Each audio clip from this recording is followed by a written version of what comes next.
Ada kabar yang mengejutkan bahwa tingkat utang dunia mencetak rekor tertinggi sepanjang sejarah sebesar 307 triliun US dollar. Dan apa artinya dan apa yang harus kita perhatikan dalam kondisi saat ini dalam kita berinvestasi dan melakukan transaksi sehari-hari.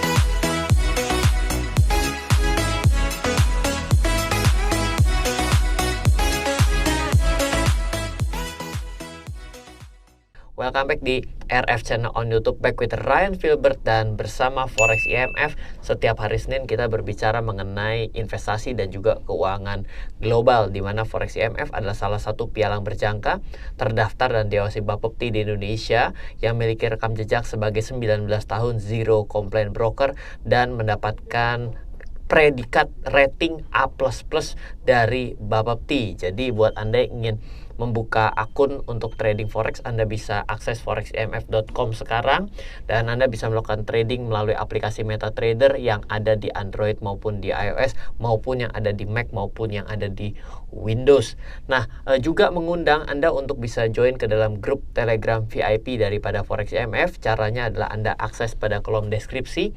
Dan apa yang Anda dapatkan ketika Anda mengakses grup Telegram VIP daripada Forex IMF, Anda bisa mempelajari berbagai macam berita sehari-hari, mendapatkan sinyal harian yang bisa menjadi jurnal trading Anda, dan juga Anda bisa mendapatkan indikator dan sharing strategi serta berdiskusi dengan tim dari Forex IMF maupun sesama trader yang lain. Nah, kita akan berbicara pada kondisi saat ini adalah ada berita mengenai sepanjang sejarah ternyata rekor hutang dunia mengalami pecah rekor di bulan September 2023 sampai dengan 307 triliun US dollar ya, 307 triliun US dollar, artinya kalau dirupiahkan harus masih dikali 15.000. Namun sebelum kita akan membahas bagian ini, ada satu kabar yang boleh dibilang membuat kita agak tenang, bahwa The Fed tidak menaikkan suku bunga ya. Dengan minggu kemarin kita khawatir bahwa The Fed ada potensi menaikkan suku bunga, namun dengan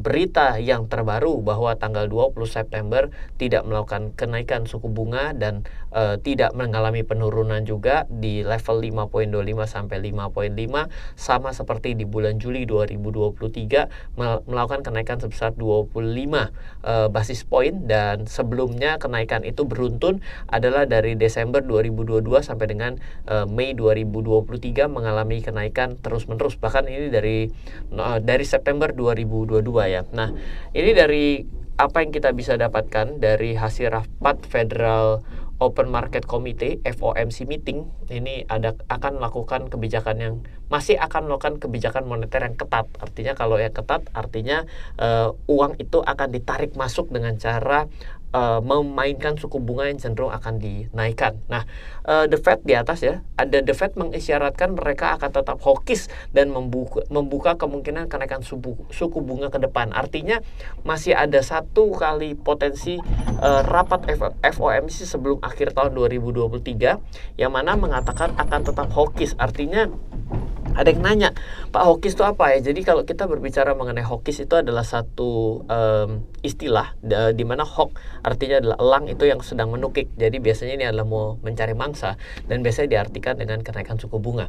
Jadi kebijakan uang ketat itu dengan sudut pandang dengan kata-kata hawkish. Hawkish lawannya adalah dovish. Sama seperti kita bicara bullish dan bearish gitu ya. Kalau bullish berarti naik, kalau bearish artinya beruang gitu ya, dan mencakar ke bawah dan akhirnya akan turun seperti itu. Jadi hawkish ini adalah istilah kalau Bank Sentral Amerika ingin melakukan pengetatan disebut dengan hawkish, pelonggaran disebut dengan dovish, seperti itu. Nah, jadi yang banyak hal yang menarik di sini adalah kalau menurut saya pribadi adalah dengan The Fed tidak menaikkan suku bunga tidak selalu serta-merta akan baik buat kita semua.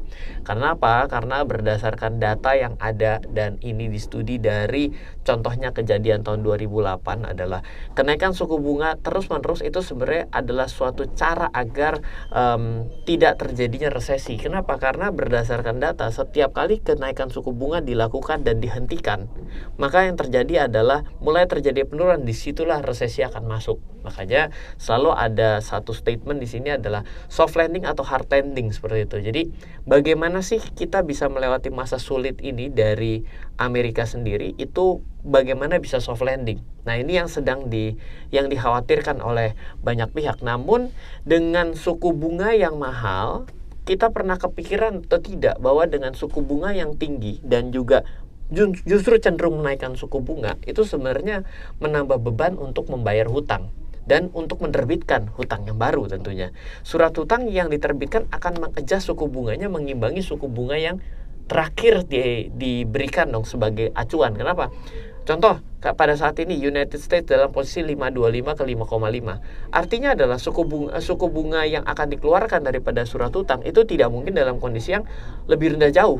Kenapa? Kalau lebih rendah jauh akan tidak menarik dan akan mengadjust daripada suku bunga yang ada yang terakhir. Nah, yang real contohnya seperti Turki ya, itu adalah interest rate-nya sekarang current-nya adalah 30% dan previous rate-nya itu adalah dalam nilai 25%. Artinya ini inflasi banget gitu ya. Nah, kalau kita lihat apakah ada yang minus, ini ada dari Japanese interest rate gitu, dan ini juga tinggal satu gitu ya. Kalau ini didapat dari globalrates.com gitu. Nah, jadi saat ini memang tren suku bunganya sedang quote unquote dalam keadaan yang mahal, dan boleh dibilang yang ada sinyal adalah turun itu adalah Chile, Brazil, China ya, dan Indonesia dan Jepang juga, dan Polandia, dan lainnya dalam tren suku bunga yang mengalami kenaikan. Dan yang kita perhatikan adalah naik itu artinya warnanya merah, artinya adalah tidak disukai gitu kan. Sedangkan kalau turun biasanya, kalau hijau itu kan biasanya lebih sejuk di mata gitu ya. Jadi di sini terbalik, kalau namanya harga saham naik biasanya orang hijau gitu. Kecuali memang ada beberapa daerah yang kalau harga naik justru digambarkan dengan warna merah di sini. Tapi tetap saja kita bisa melihat dengan berita yang pada saat ini adalah pecah rekor hutang. Lalu yang kedua adalah suku bunga yang bagus sih lagi tidak dinaikkan, tapi kalau tidak dinaikkan dan diturunkan repot sih, itu juga bisa resesi. Tapi kalau dinaikkan terus lah, ya kok belum naik aja sekarang terus mengalami pecah rekor atas yang namanya peringkat rekor daripada hutang dunia itu yang ada hari ini. Berarti kan kita di sini sebenarnya dilematis gitu semuanya ya. Nah, coba lihat lagi selanjutnya adalah ternyata kalau dihitung-hitung hutang dunia itu yang pecah rekor di September 2023, saya ambil dari CNBC, itu 4.723 rupiah, dalam sudut pandang 4.723 kuadriliun gitu. Artinya karena nilai 307 triliun US dollar itu harus dikalikan dengan 15.000. Dan yang lebih menarik lagi adalah sekitar lebih dari 80% penumpukan utang global berasal dari negara maju, Amerika Serikat, Jepang, Inggris, dan Prancis. Nah, agak sedikit beda gayanya adalah Amerika, Inggris, dan Prancis dia dalam kondisi kenaikan penumpukan penumpukan utang globalnya ada di mereka, tapi dalam keadaan suku bunga tren naik, sedangkan Jepang dalam keadaan suku bunga trennya tadi kita lihat adalah turun di sini. Dan di negara berkembang peningkatannya lebih banyak terjadi di Tiongkok, India, dan Brazil. Nah, nama Indonesia tidak ke-mention di bagian ini secara langsung. Namun tetap kita perlu perhatikan bahwa ada tren bukan hanya terjadi di negara maju yang peningkatan hutangnya, tapi di negara berkembang juga ada terjadi. Nah, lalu Indonesia itu dalam skala hutang yang berbahaya atau tidak? Karena kita orang Indonesia pasti kita lebih care terhadap orang dengan negara kita dong ya. Ternyata ambang batas Indonesia itu adalah 60%, masih jauh, dan kita berada pada level 38,1%. Rasio hutang kita 38,1%, lebih rendah dibandingkan kuartal sebelumnya yaitu 39,1. Banyak orang yang bilang begini, loh, kalau yang namanya tingkat hutang kita mengalami kenaikan, kenapa rasio hutangnya bisa turun? Ini perlu kita perhatikan seperti ini. Saya itu punya penghasilan 10 juta. Kalau saya punya hutang adalah 3.500.000, maka saya akan memiliki rasionya adalah 35%. Artinya adalah ada beberapa skenario. Dengan saya punya pendapatan tetap 10 juta, tapi hutang saya menjadi 4 juta, maka saya mengalami kenaikan secara rasio, yaitu adalah 40%. Dari berapa? 4 juta per 10 juta dikali 100% adalah 40%. Sedangkan awalnya adalah 3.500.000 per 10 juta dikali 100%. Berarti ada peningkatan hutang. Nah, bisa nggak kita tetap bertahan dengan nilai 35%, dengan 35%, tapi hutangnya mengalami kenaikan juga? Bisa. Contoh, penghasilan saya 20 juta. Dengan penghasilan saya 20 juta, dengan rasio hutang tetap saya pertahankan 35%, maka dengan hutang 7 juta pun saya tidak bergeser secara rasio. Kenapa? Karena pendapatan yang naik disertai dengan hutang yang naik akan membuat rasio nggak bergerak. Tadi yang pertama adalah rasionya berubah diakibatkan pendapatannya tetap, tapi hutangnya bertambah. Nah, dengan kondisi Indonesia, kenapa rasio hutang bisa mengalami penurunan dari 39 menjadi 38? Ya salah satunya memang betul hutangnya mengalami kenaikan, tapi dari PDB-nya masih cukup terkendali. Jadi pendapatannya juga mengalami peningkatan. Jadi ini menjadi suatu jawaban bahwa Indonesia masih bisa mengenerate income. Jadi kalau misalnya kita yang paling bahaya itu adalah tadi kan 10 juta.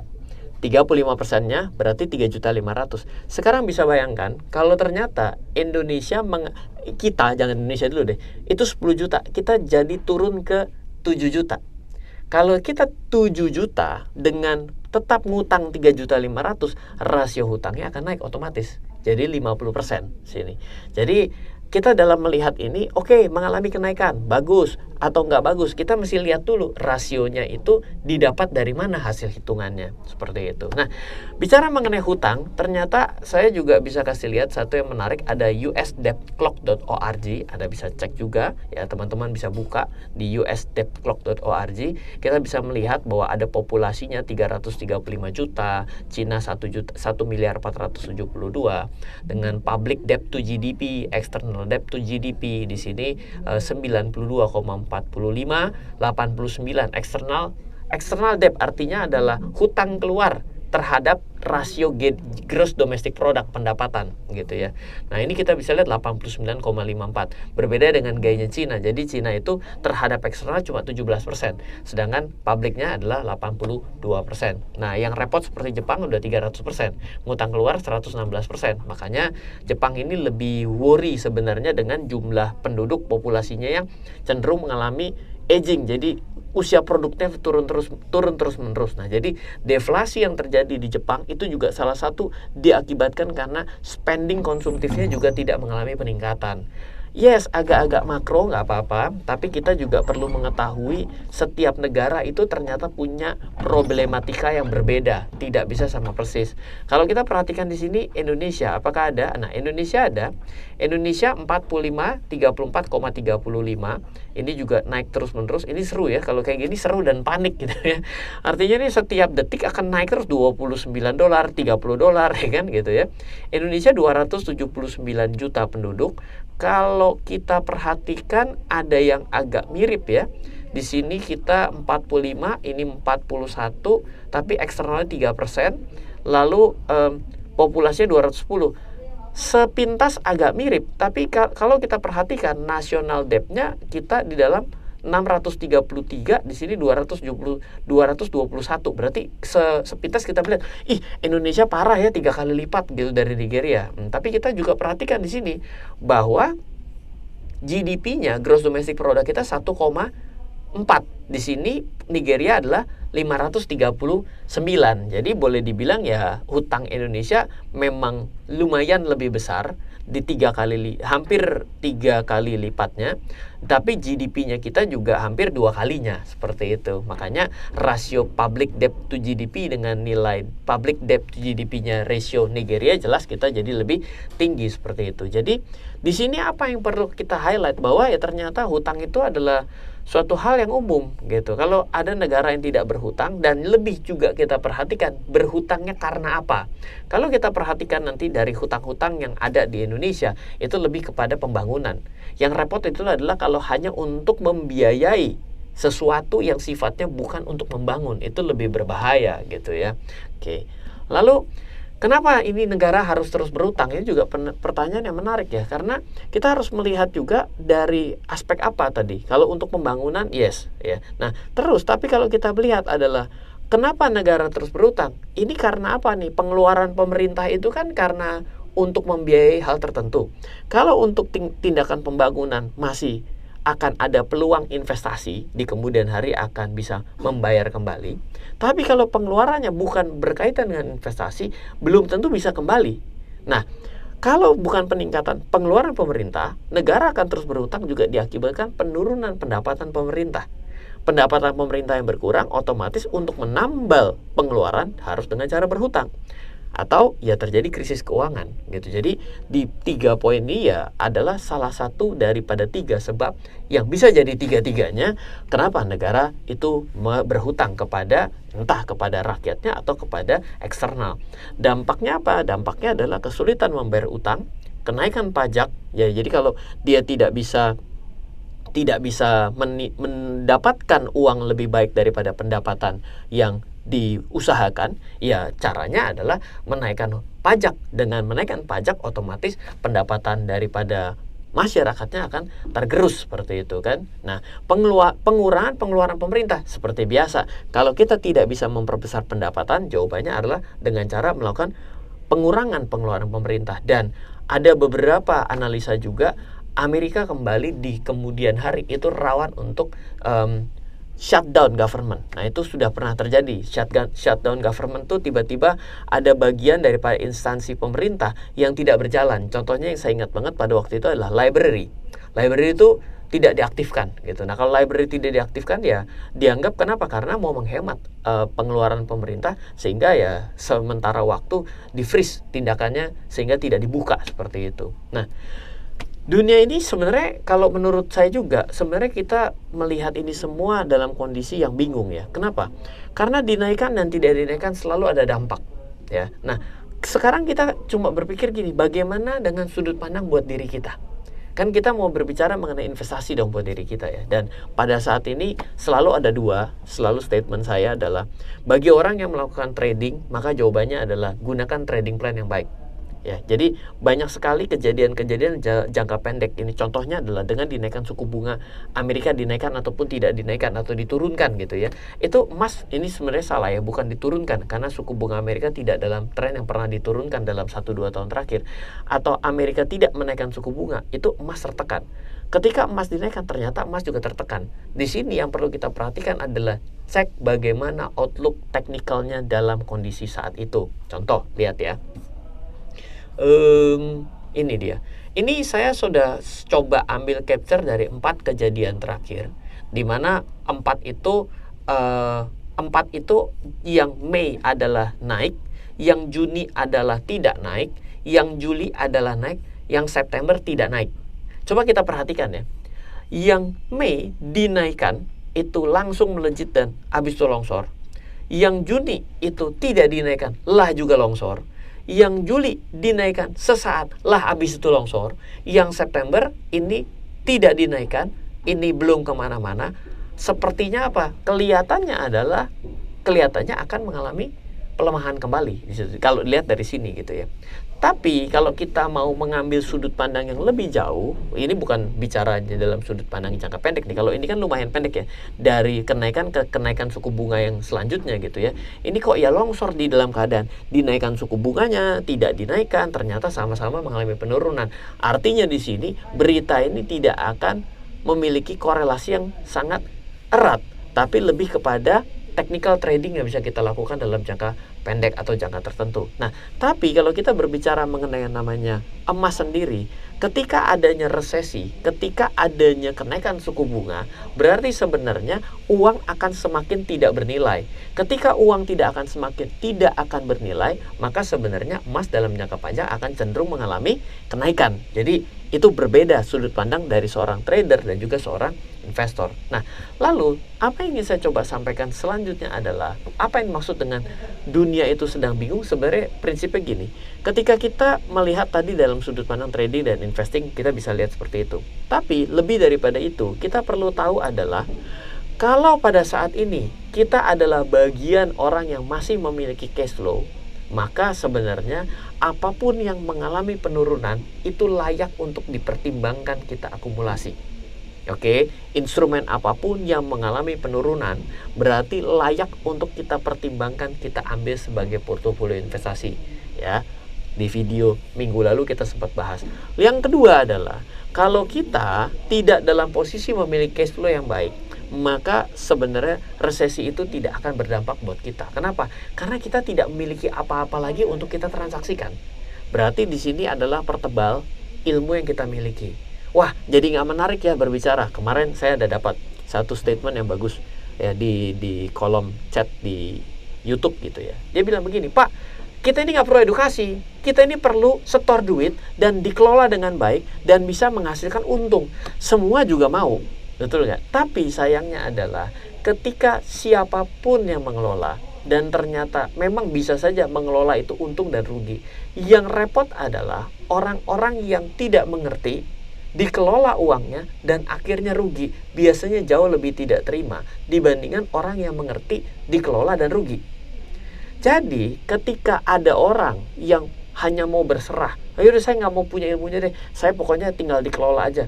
Nanti ketika rugi Anda akan cari namanya kambing hitam, akan menjadi gajah hitam. Dan sebenarnya orang yang mengelola juga sudah dengan kapasitas maksimum. Artinya adalah Anda emang tidak mau rugi. Dan investasi itu pasti selalu bisa untung bisa rugi. Trading itu pasti bisa untung bisa rugi.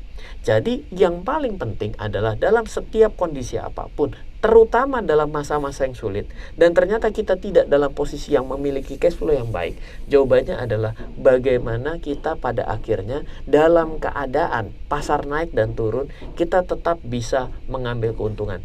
Contoh, orang yang trading sudah terbiasa dalam pasar yang tidak terlalu baik, dia akan terbiasa saja mengambil short. Seorang investor dalam kondisi yang penuh ketidakpastian, dia tahu portofolionya pasti minus, tapi dia tahu apa yang harus dilakukan. Berarti dia selektif dalam memilih investasi dan membelinya. Sampai kapan? Ya sampai pasarnya pulih kembali. Berbeda dengan orang-orang yang tidak memiliki pengetahuan yang cukup.